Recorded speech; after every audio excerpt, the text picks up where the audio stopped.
aproximando-se de Deus. Os Salmos é sobre aproximarmos de Deus, foi assim com os autores dos Salmos, tenha sido assim em nossas vidas, em toda e qualquer circunstância, buscarmos a presença do Senhor. Vamos pensar um pouco mais no livro dos Salmos nesta noite, vamos focar no Salmo 67. 67. E antes de lermos o Salmo para nós nesta noite, vamos lembrar o menor dos Salmos, mas que nos aponta o tema geral de todos os Salmos, o povo de Deus, e ainda que possível, se possível, todos os povos busquem ao Senhor. Salmo 117, vamos confessá-lo juntos, vamos ministrar uns aos outros essa verdade da palavra, juntos. Louvem o Senhor, todas as nações, exaltem-no todos os povos, porque imenso é o seu amor leal por nós, e a fidelidade do Senhor dura para sempre. Aleluia. Salmo 67, então, a palavra de Deus para o seu coração, a sua vida, nesta noite que Deus certamente reservou para você há muito tempo. Ouça a palavra, então, abra o coração para a palavra. Salmo 67. Que Deus tenha misericórdia de nós e nos abençoe, e faça resplandecer o seu rosto sobre nós, para que sejam conhecidos na terra os teus caminhos, a tua salvação entre todas as nações. Louvem-te os povos, ó Deus, louvem-te todos os povos. Exultem e cantem de alegria as nações, pois governas os povos com justiça e guias as nações na terra. Louvem-te os povos, ó Deus, louvem-te todos os povos, que a terra dê a sua colheita, e Deus, o nosso Deus, nos abençoe. Que Deus nos abençoe e o temam todos os confins da terra. Há um refrão neste salmo, acontece no verso 13 e o verso 5. Louvem-te os povos, ó Deus, louvem-te todos os povos. Alguém já disse: nós compramos o que não precisamos, com um dinheiro que não temos, para fazer inveja a quem não gostamos. É difícil imaginar uma receita pior para se pensar em adquirir coisas, mas é verdade isto. É verdade de forma muito mais comum do que nós gostaríamos de imaginar. Mas talvez você diga, isso não é meu caso. Mas mesmo assim, precisamos pensar um pouco. Nós queremos o que nós queremos, por quê? Por que nós queremos? Por que nós queremos? Por que queremos isso? Mais aquilo. Porque tudo isto que tantas vezes até enche as nossas orações são desejados por nós. Essa é uma questão que temos que ter em mente quando nós nos aproximamos deste salmo. Este salmo vem ao seu caminho, à sua vida nesta noite. Vem para lhe dizer: deseje ser abençoado para abençoar. Deseje ser abençoado para abençoar. Esta é a mensagem deste salmo para o seu coração, a sua vida. Enquanto você navega neste mundo, deseje ser abençoado para abençoar. É esse o seu desejo? É isto que o move ou não? Dependa da fonte das bênçãos. Que Deus tenha misericórdia de nós e nos abençoe, e faça resplandecer o seu rosto sobre nós. Esta petição diante de Deus reflete a chamada bênção araônica, que está lá no livro de Números, capítulo 6, versos 22 em diante. Aquela bênção que Deus deu ao sacerdote Arão, seria então um sacerdote ali entre os sacerdotes, que deveria ser usado para abençoar o povo. Nós usamos o nosso culto, geralmente no encerramento, a bênção araônica, que ela Vem, mas vem na primeira pessoa do plural e não na forma de um sacerdote intercedendo pelo povo. Que o Senhor te abençoe e te guarde. Não, diz que Deus tenha misericórdia de nós e nos abençoe e faça resplandecer o seu rosto sobre nós. Mas é esta expressão histórica nas Escrituras de se buscar a presença de Deus e clamar pela sua bênção e direção. O Salmo fala das bênçãos do Senhor. Aqui diz, faça resplandecer o seu rosto sobre nós. A questão é, qual é a sua fonte de bênçãos? O que você tem, vem de quem? Veio de quem? Isso é algo que precisa ter de forma muito clara, a todo momento, porque à nossa volta e na mídia, nós somos bombardeados com uma visão de fonte, de origem das coisas, que não é esta. E facilmente começamos a pensar igual ao mundo. Ouça a palavra. O salmista reconhece que a fonte daquilo que nós temos é o Senhor. E se não for Ele, nada teremos e nada temos. Se não for a misericórdia de Deus, a graça de Deus se voltar para nós, o favor de Deus se voltar para nós, outro salmo nos diz, é inútil o nosso levantar, o nosso trabalhar. Nada vai produzir. Se há algo que nós temos, é porque o Senhor nos permite ter. Mesmo o ímpio, a palavra declara que o sol nasce para os justos e os injustos. O ímpio não reconhece, mas o que ele tem é possibilitado pelo Senhor, sim. Qual é a sua fonte? Dependa do Senhor, olhe para o Senhor. Aquilo que você tem, nunca olhe aquilo como algo que veio de você, os seus esforços, ou seja lá do quê? Do governo, da política econômica. Veio do Senhor, primeiramente. E se você pensa em algo no futuro, lembre-se que será possível somente se o Senhor conceder. Então a sua aproximação e o seu lidar com as coisas precisa ser feito com este temor, essa reverência, essa dependência. Nós temos duas possibilidades diante de nós quando pensamos na vida e nas coisas que nós conquistamos. Possibilidade número 1, suficiência. Melhor ainda, autossuficiência. Nosso braço é que consegue as coisas. Nós é que fazemos acontecer. Se eu tenho é porque eu trabalhei. Se eu tenho é porque eu comprei. Comprei com meu dinheiro. É eu sozinho faço isso acontecer. Olha aí o que eu tenho. Sou eu. Autossuficiência. Esta é uma alternativa. É um caminho. A outra, totalmente diferente desta, chama-se dependência. Meu braço conquistou é porque o Senhor me deu o braço e permitiu que o meu braço fosse frutífero. Se meu dinheiro comprou é porque Deus permitiu que eu tivesse esse dinheiro. Dependência.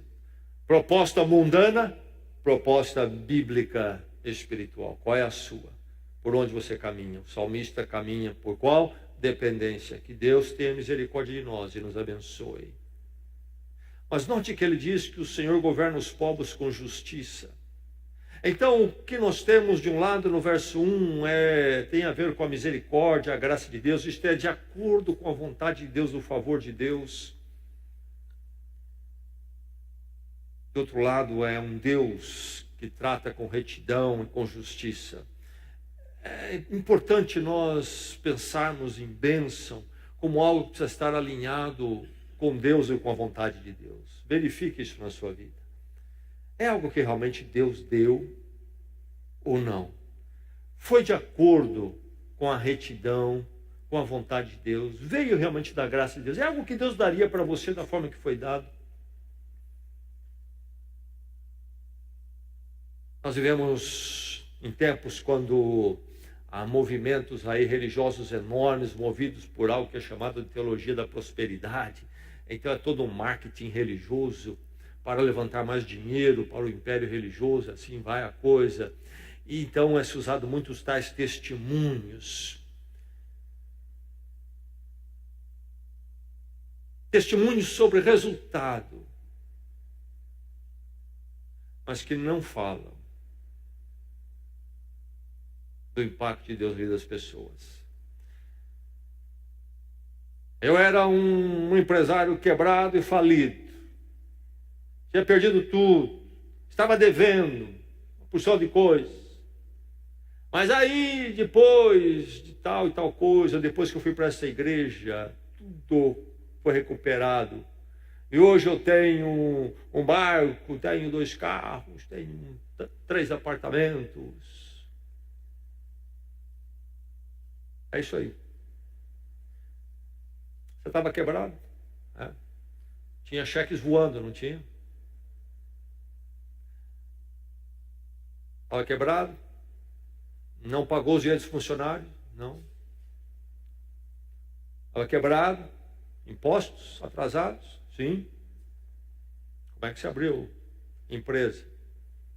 Ah, estou com a empresa no nome de fulano. E o que você devia ao pessoal que trabalhou para você?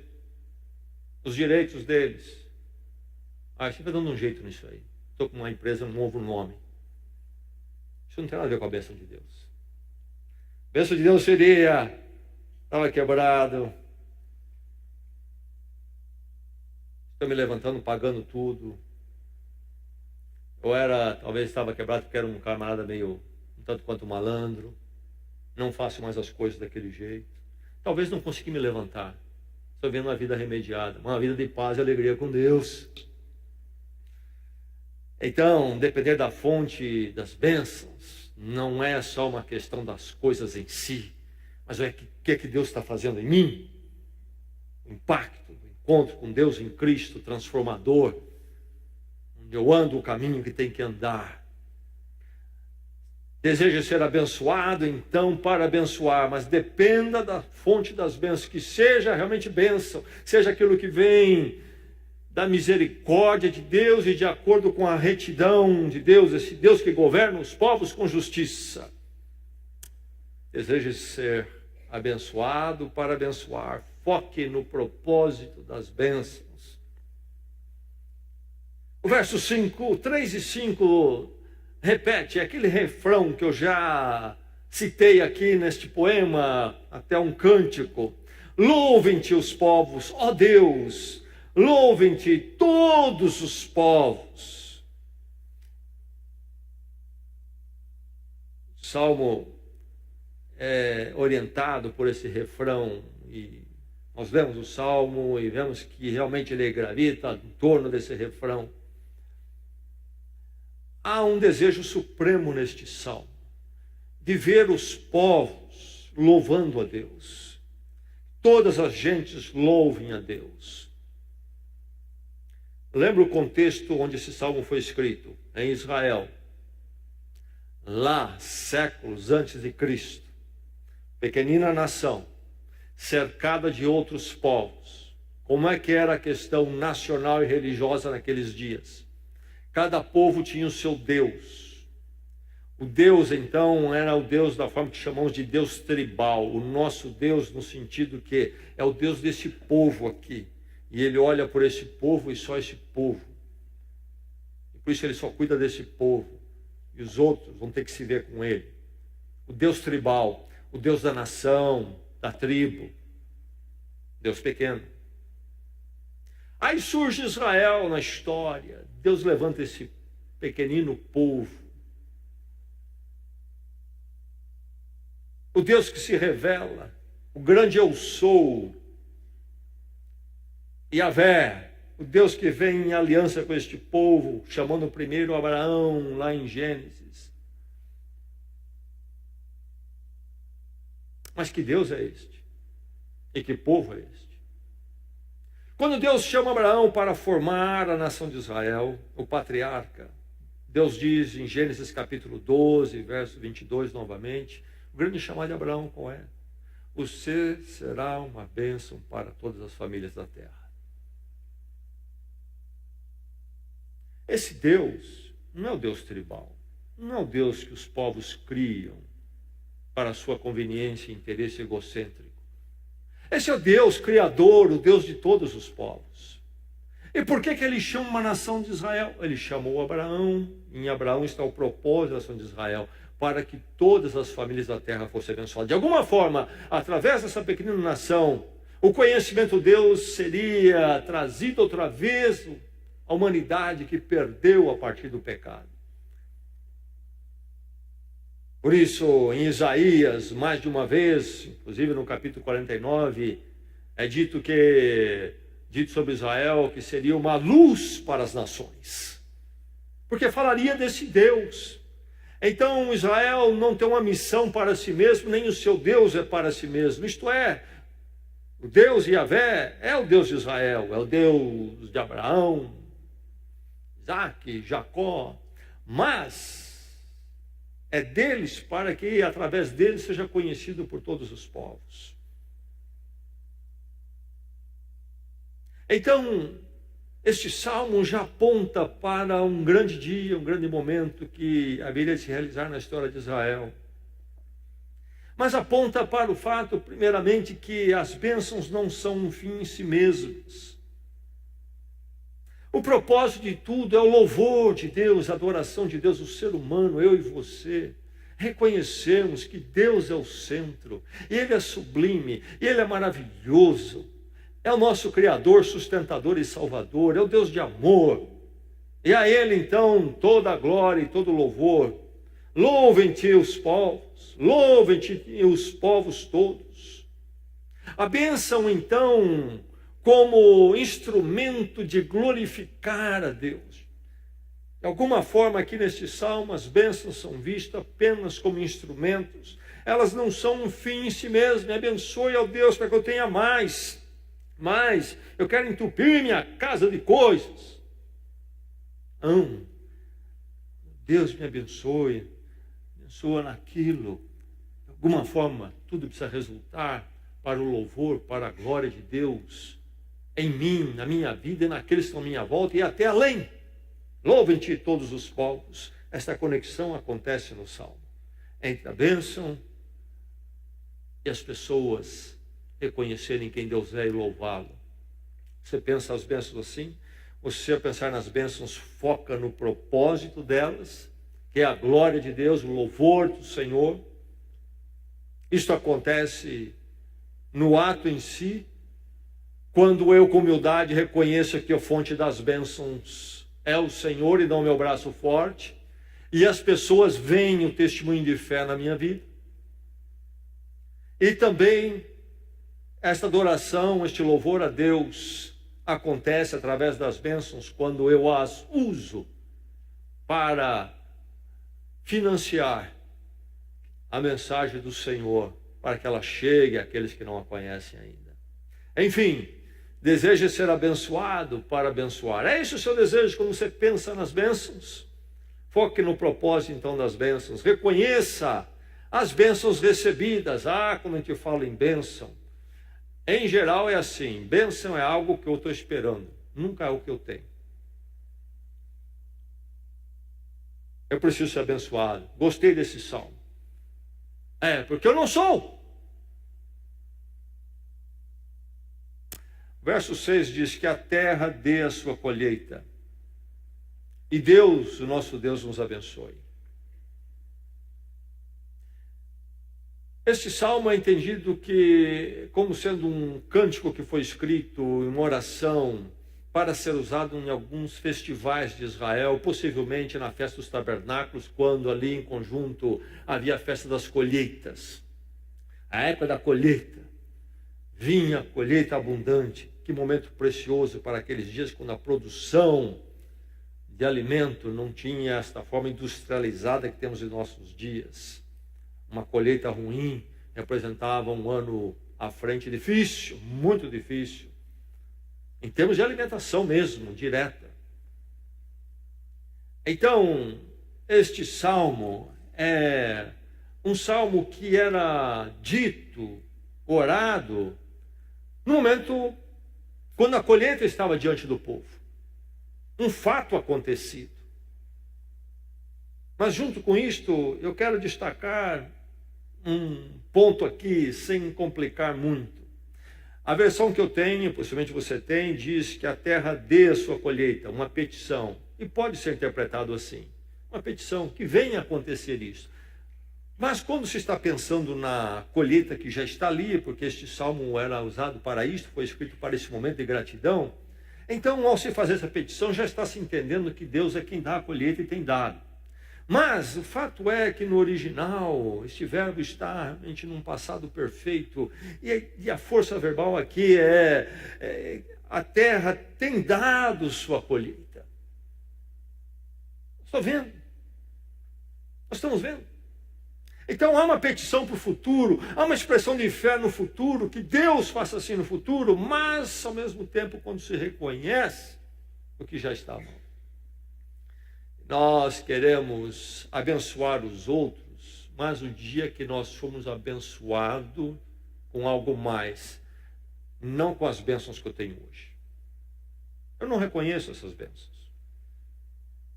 Eu não me vejo como abençoado. O abençoado é sempre o outro. Abençoado é sempre o outro que tem um pouco mais do que eu tenho. E enquanto esse raciocínio estiver na sua cabeça, você nunca se verá como abençoado. Sabe por quê? Porque sua referência não é a ação de Deus na sua vida hoje, mas a ação na vida dos outros. O que você tem é a bênção do Senhor. Você reconhece isso? Você tem a bênção do Senhor. Se você não entender isto, o dia que você tiver alguns milhões na mão, você vai olhar à sua volta e ver alguns que têm o dobro de milhões que você tem, você vai dizer, não sou abençoado. Você nunca será abençoado. Você sempre olha para lá. Você é abençoado, meu irmão. Como nós somos abençoados? No mundo de hoje, quantas pessoas não gostariam de ter o que você tem? Em condições bem complicadas. Reconheçam as bênçãos recebidas. Não fique no esperar. Sirva a Deus, glorifique a Deus no que você já tem recebido. Que as pessoas possam ver o testemunho de fé seu, a sua dependência da fonte, naquilo que você tem. Inclusive, crie seus momentos de celebração. Chame amigos, um grupo de irmãos, um grupo de amigos, faça um momento de gratidão a Deus pela sua vida. Ou quando algo acontece. E mais, aplique uma parte do que você tem para financiar a proclamação da mensagem. Seja fiel no dízimo. Hoje, onde você está, reconheçam as bênçãos recebidas. Deseje ser abençoado para abençoar. É esse o seu desejo ou não? Deseje ser abençoado para abençoar. Adquira a visão universal nas bênçãos. E aqui estou usando uma palavra ou duas palavras aqui, precisa tomar cuidado. Eu falei em universal e falei em bênçãos. Não confunda. Ouça o texto. Ouça o texto. Está bem? Todos nós queremos ter um império universal.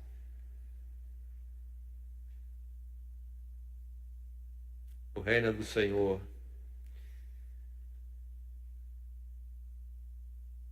Verso 2 diz, vamos levar o verso 1 primeiro. O Senhor tenha misericórdia de nós, o Senhor nos abençoe. E aí entra o verso 2 na sequência. Para quê? Assim começa o verso 2, uma conexão com o que vem antes. O Senhor tenha misericórdia, o Senhor nos abençoe. Para quê? Para eu ficar mais gordo? Não, para que sejam conhecidos na terra os teus caminhos, a tua salvação entre as nações. Para quê? Cláusula de propósito, de objetivo. E aqui fala da terra. Sejam conhecidos da terra, Senhor, entre todas as nações, diz o verso 2. A sua visão. em relação àquilo que Deus traz ao seu caminho. Você, nessas bênçãos que tem chegado, você tem uma visão universal do reino de Deus, do Evangelho, ou não? Ou está pensando no seu mundinho, no seu umbigo? Inclusive temos que pensar em termos da nossa igreja, que nós nunca pensemos só na nossa, aqui, vamos construir um negócio para a gente, ficar fechadinho aqui, e que seja muito bom para nós. Mas que possamos ter a visão universal. Ide por todo o mundo, disse Jesus, pregar o Evangelho a toda a criatura. Toda a criatura. Em Atos, a palavra diz: ser-me-eis testemunhas, tanto em Jerusalém, Judéia, Samaria e até os confins da terra. E é isso que Israel precisou entender, foi chamado para isso. Isaías, 7 séculos antes de Cristo, já dizia que Israel era uma luz para as nações. Deus levantou Israel com esse propósito. E antes disso, o primeiro patriarca, já citei, Abraão.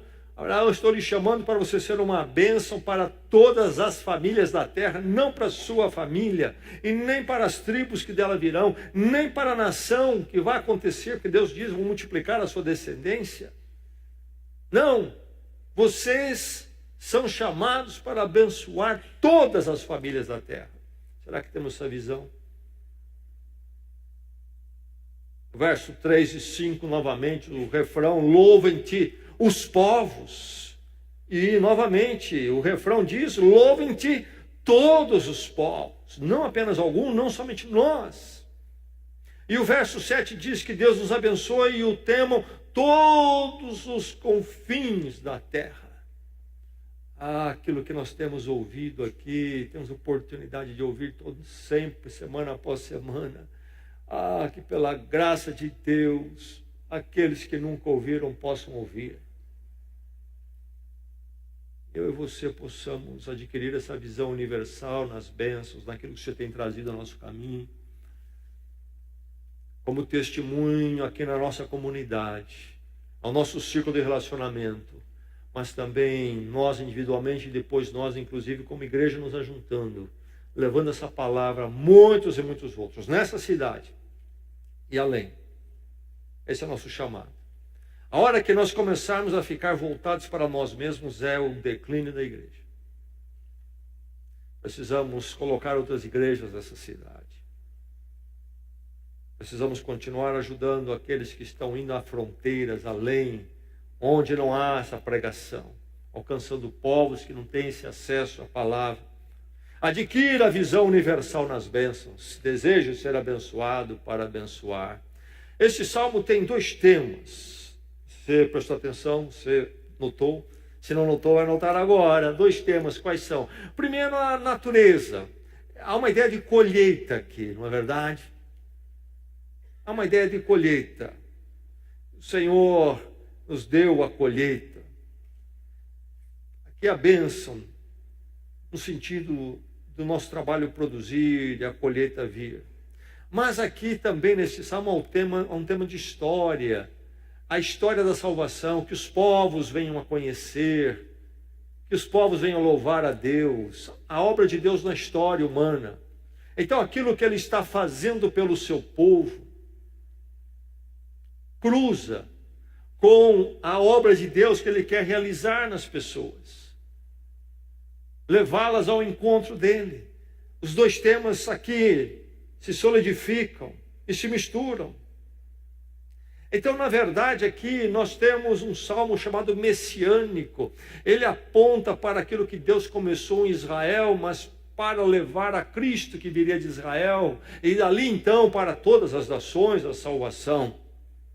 Começa com Abraão, um chamado: você vai ser bênção para todas as terras, e vai dar em Jesus Cristo, para todos os povos.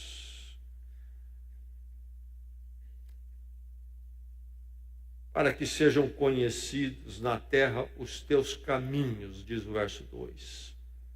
Note a palavra caminhos. E em seguida, a tua salvação entre todas as nações. Caminho e salvação. A verdade do Senhor na vida humana, e uma vida humana vivida na verdade do Senhor, é identificada nas Escrituras sempre como um caminho. Nós andamos na verdade do Senhor, isto é, nós vivemos nela. conhecer os caminhos do Senhor, conhecer o que é viver segundo as verdades do Senhor. Mas para isso é preciso conhecer a sua salvação. A misericórdia de Deus que nos chama para si, nos transforma, nos liberta do mal, nos traz ao arrependimento, nos leva ao encontro com Cristo, então, para que possamos conhecer e experimentar os seus caminhos. Esse que Deus fez na sua vida, e Deus quer usar você e aquilo que tem trazido à sua vida para fazer em muitos outros. Adquira a visão universal das bênçãos, levanta os olhos. O que é que você pode fazer com o que você tem, o que você tem feito? O que esta igreja tem feito? É algo que precisamos pensar muito. Nós somos uma igreja abençoada. Sim. Mas na bênção, a responsabilidade, se Deus há de cobrar de nós. Deseje ser abençoado.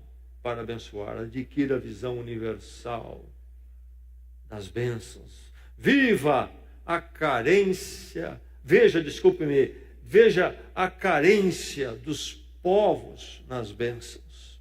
Quando você estiver nas bênçãos, não esqueça de lembrar da carência dos povos. Verso 4 tem uma oração, um anseio. Exultem e cantem de alegria as nações, pois governas os povos com justiça e guias as nações da terra.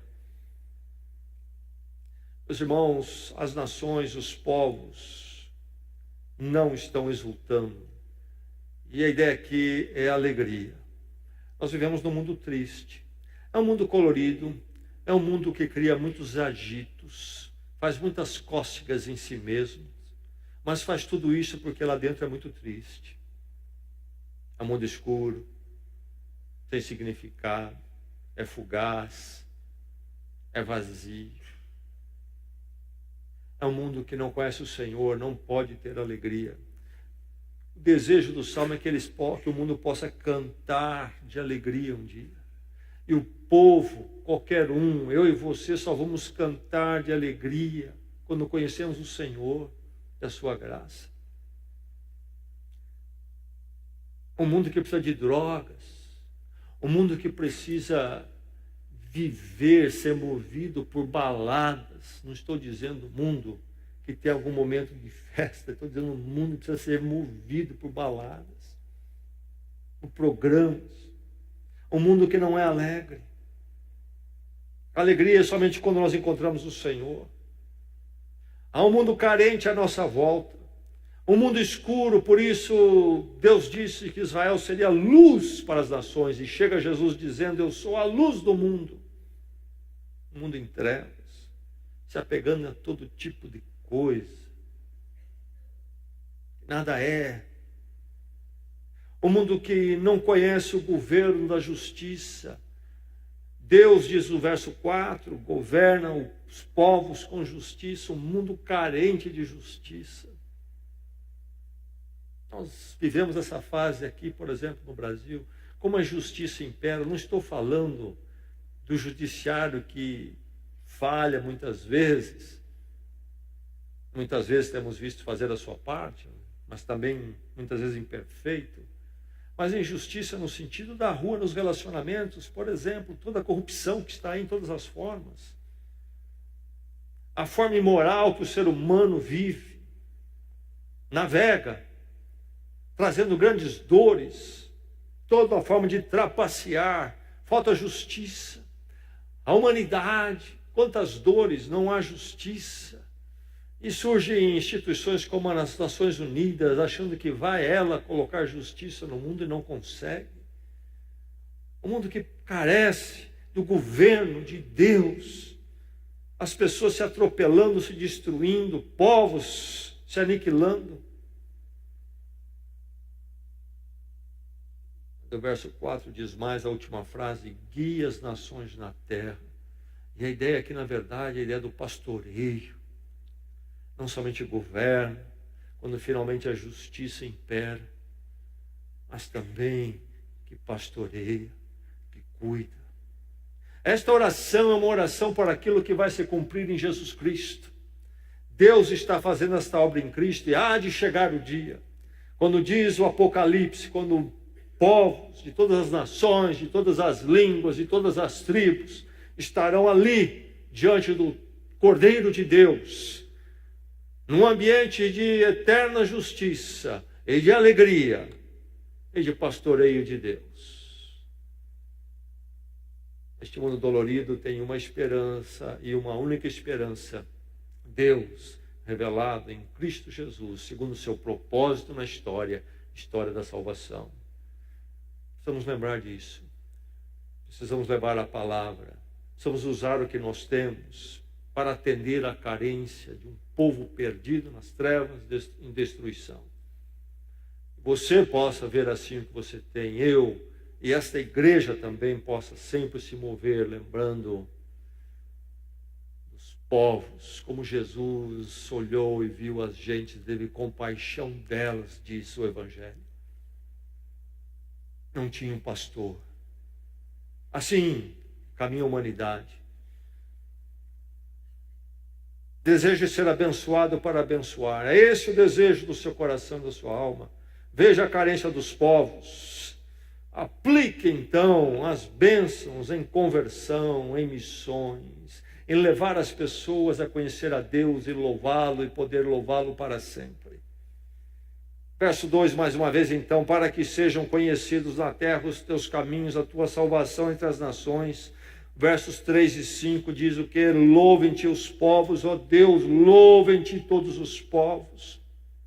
Meu irmão, minha irmã, então, que na nossa convivência, nosso círculo de convivência, aquilo que nós temos, aquilo que nós somos, seja sempre manifestado às pessoas, por nós, como uma ação da graça de Deus em nossas vidas. E que as coisas, então, as bênçãos, a saúde, inclusive, fale do nosso encontro com Deus em Cristo, do que Ele fez aqui dentro. Então, começando com as coisas de fora, as pessoas possam ouvir o que acontece aqui dentro, o que aconteceu aqui dentro. Isto no nosso círculo.